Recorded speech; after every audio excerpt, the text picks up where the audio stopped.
Salam, hər vaxtınız xeyir olsun, əziz həmvətənlər. Bugünkü mövzumuz söz verdiyim kimi Bakı qoçuları haqqında olacaq. Elə isə gəlin videoya keçək.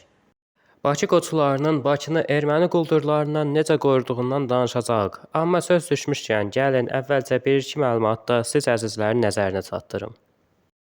Səfəvilər dövlətində xüsusi təyinatlı döyüşçülər var idi ki, onlara qorçular adı verilmişdi.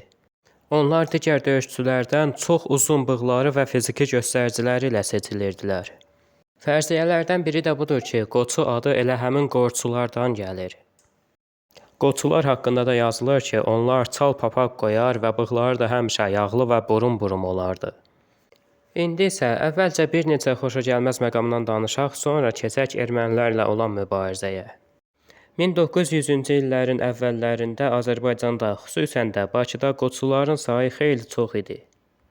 Bəli, mərd olanları da var idi, amma əksəriyyəti zalım və qəddar idi.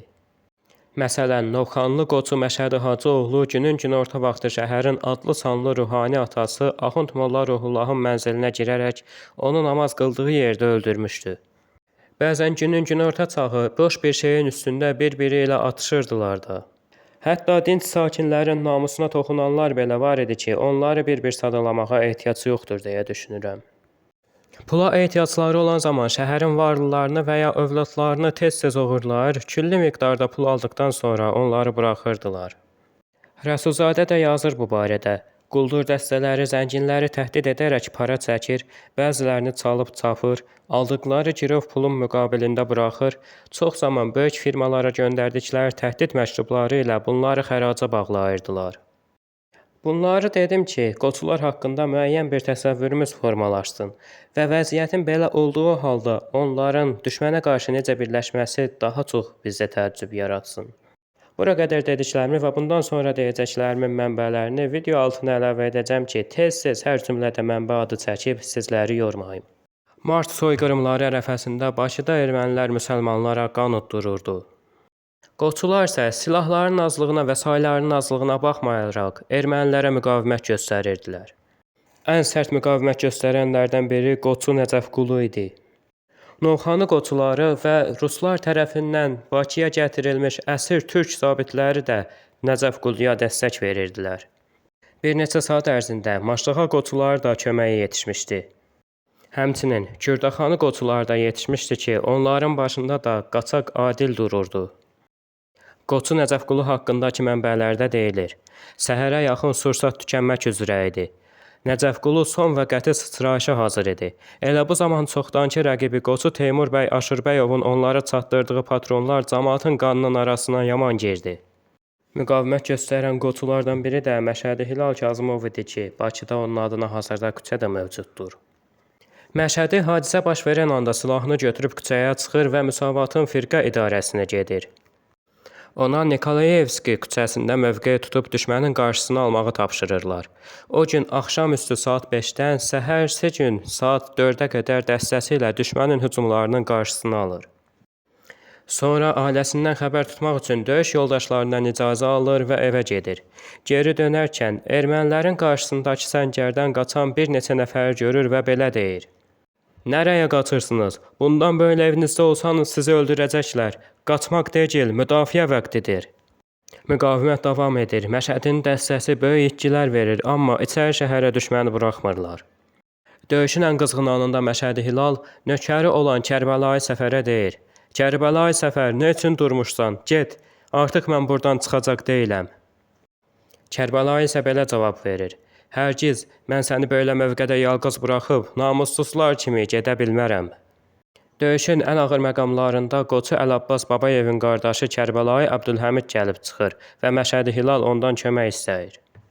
Kərbəlayı Əbdülhəmid kömək gətirmək üçün ayrılır və tezliklə 2 Şağanlı, 2 Şahsevən, 2 türk əskər və bir neçə nəfər də içəri şəhərlilərdən toplayaraq dəstəyə gəlir.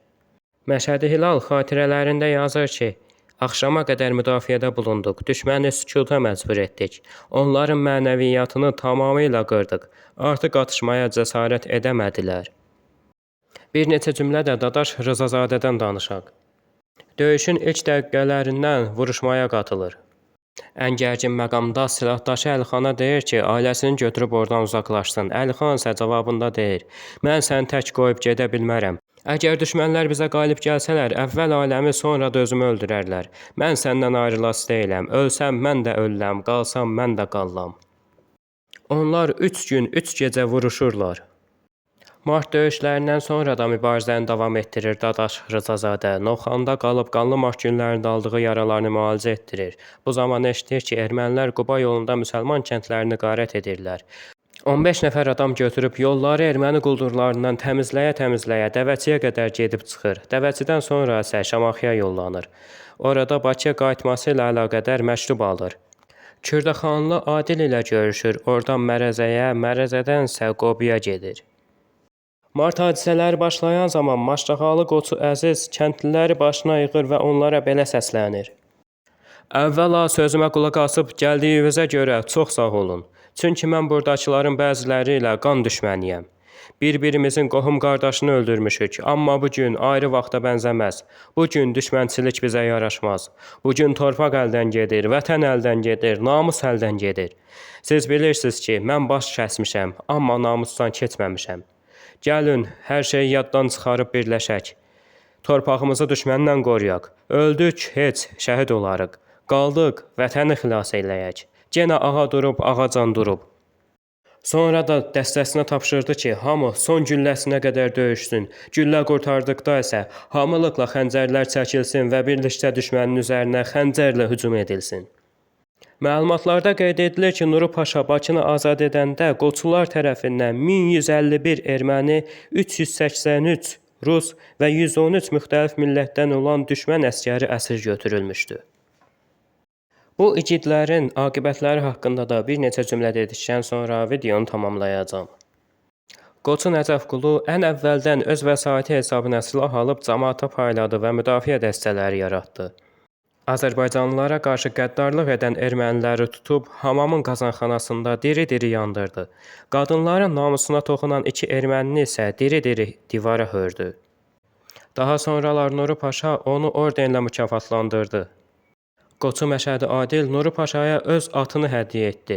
Türklər isə Qoçu Məşədi Adili Paşa titulu ilə mükafatlandırdılar.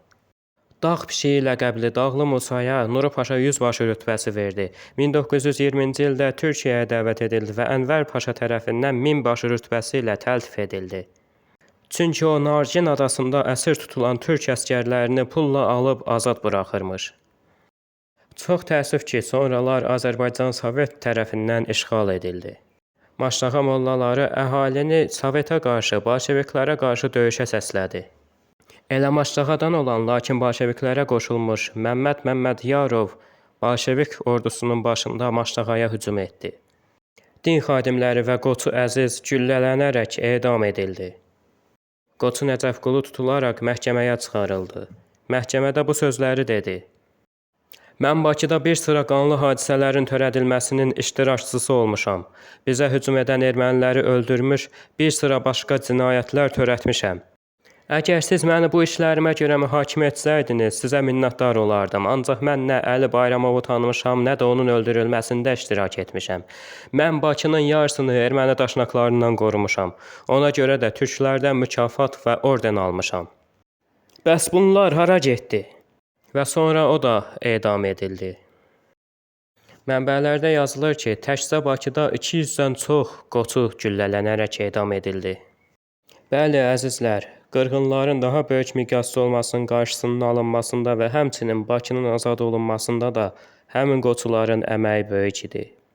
Məndən bu qədər. Sağ olun, salamat qalın. Növbəti videolarda görüşmək ümidi ilə Allah amanında, əziz həmvətənlər.